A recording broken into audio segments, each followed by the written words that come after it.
So what happens when you run out of money in retirement? Find out coming up.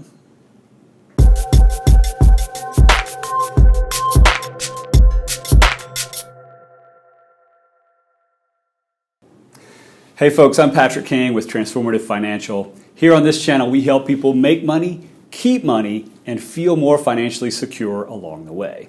If that's something that interests you, please contact me. My email is patrick@transformative-financial.com. My contact information is below in the show notes. I'd love to talk with you and see if it's a good fit. On today's episode though, what happens if you're in retirement and you run out of money? There was a study done back in 2014, so it's got a little age on it now, but what they projected was based on their research, 4 out of every 10 baby boomers would run out of money in retirement if they retired before age 60.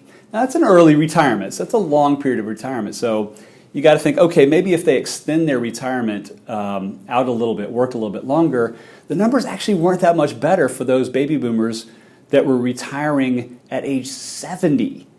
So that's a lot of people who are going to run out of money. And if you're out there, you're saving, you're thinking about retiring or having walking away money or whatever however you want to think about it, this is something that you absolutely want to avoid. Most folks get one shot at pulling this thing off right, and there's a ton of ways to screw it up.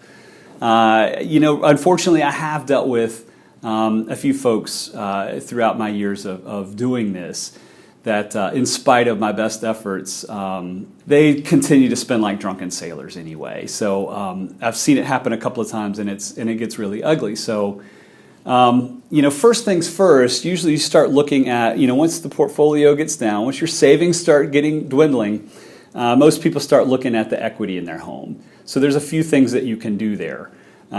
First off would be a reverse mortgage to see if you can start annuitizing, basically getting a monthly check off of the equity in your home.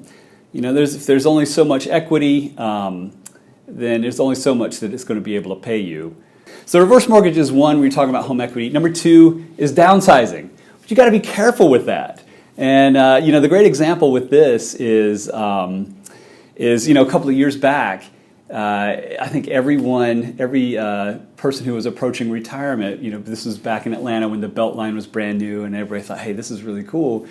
I think half the people that walked into my office said, hey, you know what I want to do is when we retire, we're going to downsize and buy a little bungalow in Inman Park right by the Beltline. Well, guess what? 6 million of your neighbors in Atlanta had the same idea, and they bid those houses right up. And it turns out that bungalow is worth more than your McMansion is right now. So downsizing is one thing you got to be really, really careful about because think about those transaction costs. You've got the realtor's fees, which could be a big chunk of the value of the home. You've got the expenses of moving, furnishing, all of that stuff. Even if you say, hey, we're going to keep the furnishing from the house, it doesn't always work that way. You got to buy curtains and all kind of crazy stuff. So anyway, you know the deal if you've ever moved, and that sucks. It is what it is, though. So people always go first to that home equity. Number 2 thing that I've seen a lot of is people, if it's a couple, they'll sell one of their cars. This is obviously not ideal because another one of the things that, especially that I recommend, is going out and finding part-time work. Just having something come in. Social Security is always going to be there for you, but the average Social Security check, and the average is $1,400 a month. Now, that might be able to get you a long way in certain parts of the country, maybe in Costa Rica, but here in Atlanta, it's not going to get you anything, or not much. You're not going to get far on that. So when you think about Social Security supporting your lifestyle, that is not a place where you want to be. So getting that part-time job, I think, is really important. And that's where selling a car in order to reduce expenses becomes kind of a dicey situation. So always something to think about. Another thing that I've seen quite a bit is that most folks who are in this pickle when they don't have a whole lot of savings left and they're burning through it pretty quick is oftentimes there's a financial drain on their situation. And if there is, more often than not, it's an adult child. And, I get it. Like, you love your kids and you want to make sure that they do well. But at the same time, you can't give what you don't have to give. It's going to be a tough reality for them to cut them off in a lot of ways. But at the same time, when you run out of money, are they going to be able to support you at that point? If it gets really bad, there are, the public assistance programs that you can look into. Of course, go into Medicaid, food stamps, public housing, those kind of things. That's when it's getting ugly. I don't want to see you getting to that place. But it's there, and some people use that. The other out that's also uncomfortable, especially when you're having conversations with loved ones, is asking children and other relatives to pick up the slack for your shortfall on your expenses.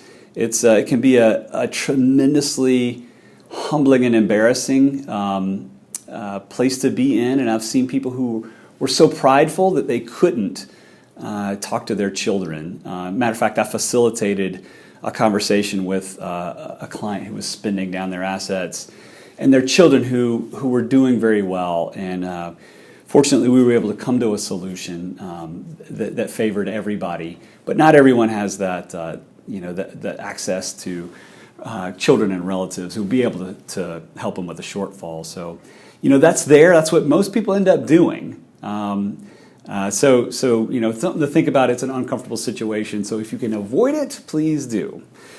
Let's see. Work. I mentioned part-time work. I've seen folks who are retired go back and be bus drivers, work on a landscape crew. It is usually not the ideal job that you had thinking about when you were before you were going into retirement. You think, maybe you do a little part-time something here and there.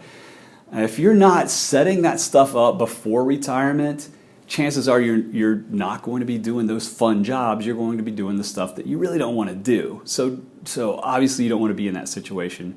But if you need to, you got to step up, So that's it. All right, so if you find yourself in a point where you're running out of retirement money, what do? Well, first off, you got to get real with your spending, and really, you have to go on to the austerity plan. Oh, Patrick, I've heard all the time. Patrick, we don't spend a whole lot. We can't give up the country club.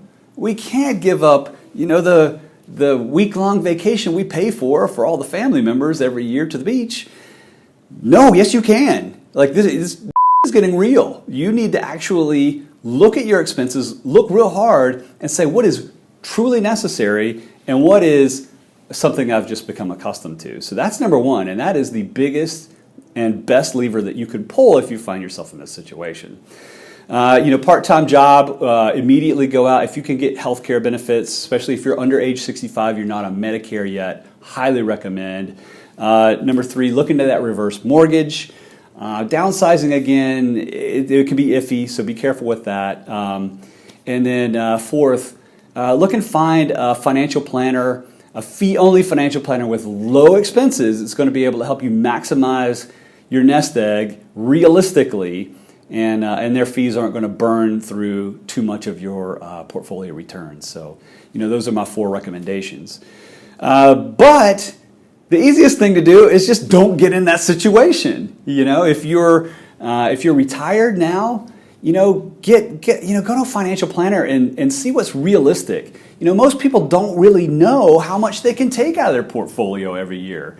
If you're sitting there, you're like, I can take out 10% every year. Heck yeah, we're gonna go to Vegas again. That's silly. That's not realistic. Especially if you're talking about a 30-year retirement, taking 10% out a year, it's gonna be gone. Don't want that.